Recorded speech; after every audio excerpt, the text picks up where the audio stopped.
the real reason you always feel like you have no time. Welcome to Hidden Facts Academy. Not only people who genuinely have a lot of work and commitments, but also people who objectively should have plenty of time.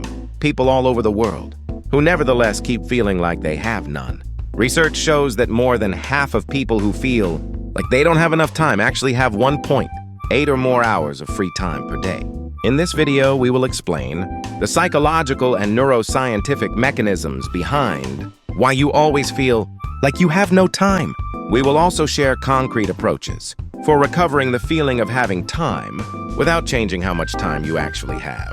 On this channel, we deliver knowledge like this from the world of trivia and psychology every time, so that you can come back and review it later. Go ahead and subscribe and turn on notifications right now. Now let's get into the main topic, the phenomenon called time poverty. First, let's give this state a name. In psychology and social science, the chronic feeling of not having enough time is called time poverty. Just like financial poverty, the idea is that the feeling of having too little time exerts a major influence on how we think and act. What is interesting is that this time poverty is not necessarily equivalent to an actual lack of time. Research by Princeton University, psychologist Eldar Shafir and Harvard University, economist Sendhil Mullainathan showed that the feeling of scarcity itself lowers human cognitive capacity. Being in a state where you feel like you don't have enough time consumes large amounts of what they call mental bandwidth, your cognitive reserve. As a result, your judgment, concentration, and problem-solving ability all decline. Furthermore, as cognitive reserve is depleted, you lose the capacity to find smarter ways to use your time, which leads you to have even less time, a vicious cycle. The structure is not you feel rushed because you have no time, but rather the feeling of having no time steals even more of your time. Why you feel like you have no time. So where does this feeling come from in the first place? Let's look at the main reasons one by one. The first is a cognitive distortion called the planning fallacy. This concept, proposed by psychologists Daniel Kahneman and Amos Tversky, refers to the human tendency to systematically underestimate how long things will take. You think something will take 30 minutes, and before you know it, 2 hours have passed. Everyone has had this kind of experience. Research shows that people consistently believe they are busy now, but will have more time in the future. Next week's calendar looks emptier than this week's. Next month feels like it will have more breathing room, but when that time actually arrives, you feel just as busy as before. Because the planning fallacy leads you to estimate that things will take less time than they actually do, your schedule is always packed.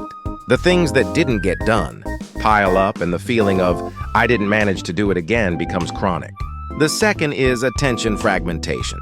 In modern life, there is a constant stream of things demanding your attention. Smartphone notifications, emails, social media, conversations. Research shows that when your attention is interrupted once during a task, it takes an average of 23 minutes to return to your original state of focus.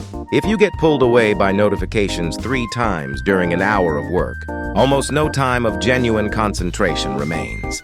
The actual amount of time available hasn't changed, but the amount of time you can use with real focus drops dramatically.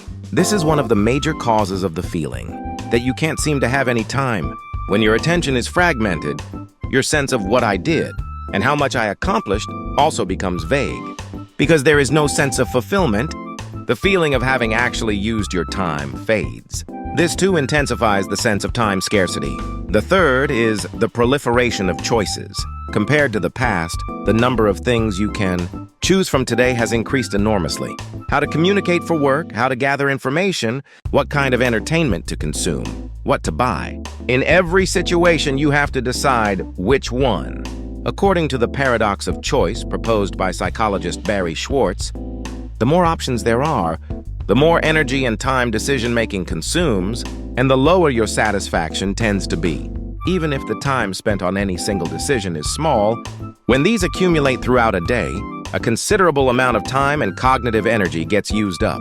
Before you even get to something important, your brain is already exhausted.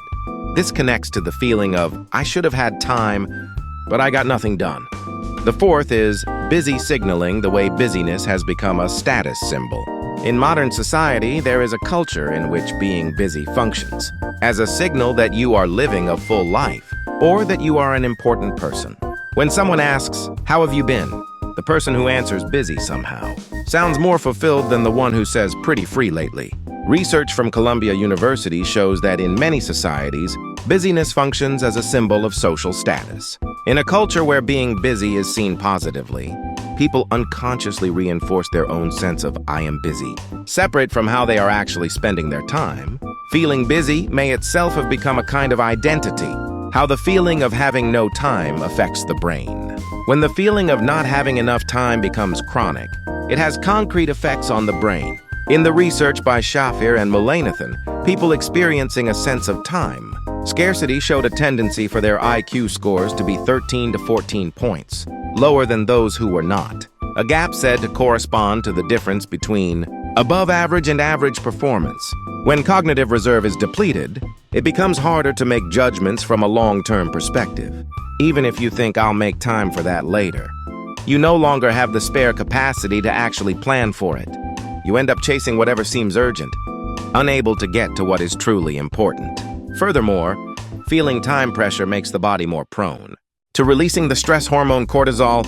When cortisol remains chronically elevated, sleep quality drops, and the next day's concentration falls further. When concentration drops, the same tasks take longer, and you end up with even less time. This vicious cycle makes the feeling of time scarcity progressively worse. Methods for recovering your sense of time. So what can you do to recover the feeling of having time without actually increasing how much you have? Here are 4 approaches that research has shown to be effective.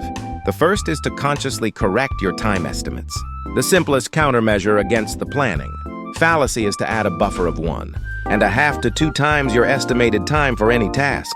If you think something will take 30 minutes, block out an hour on your schedule.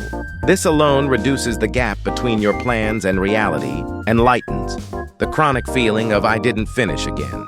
It is also helpful to keep a record of how long similar tasks have actually taken you in the past. Having that record improves the accuracy of your estimates next time. The second is to organize your environment for attention. To secure time for focused work, it is important to reduce physical and digital interruptions. Turn off smartphone notifications. Set aside certain time blocks when you do not check email or social media. Simply changing where you work can sometimes improve your concentration considerably. Working without interruption for 1 hour can often get more done than working for 3 hours, with your attention constantly broken. Rather than increasing the total amount of time, what matters is raising the density of the time you can actually use. The third is to reduce the number of decisions you make. To reduce cognitive fatigue from an abundance of choices, turn small, recurring decisions into routines. What to eat, what to wear, which route to take to work. By fixing these everyday decisions in advance, you preserve your brain's cognitive reserve for the judgments that truly matter. It is well known that Steve Jobs wore the same outfit every day, and behind that choice was said to be the intention to avoid exactly this kind of decision fatigue. The fourth is to reclaim a sense of agency over how you use your time. Research shows that the feeling of time poverty is more strongly tied to whether you feel in control of your own time than to the actual amount of time you have. The same 1 hour feels completely different in terms of subjective fulfillment, depending on whether you chose how to spend it or whether someone else decided it for you. Deliberately carving out time within your day, even in small amounts, that you consciously experience as something I am choosing to do, is important for shifting your sense of time. It is also effective to intentionally set aside time for doing nothing. Many people feel guilty about not doing anything, but for the brain, this time is essential for organizing thoughts and restoring creativity. Writing do-nothing time into your schedule lets you spend it without guilt. Finally, always feeling like you have no time is not the result of poor time management or weak willpower. The planning fallacy causes you to underestimate how long things will take. Attention fragmentation reduces the time you can actually use. The abundance of choices generates cognitive fatigue, and the very feeling of time scarcity further degrades brain function in a vicious cycle. See you in the next one.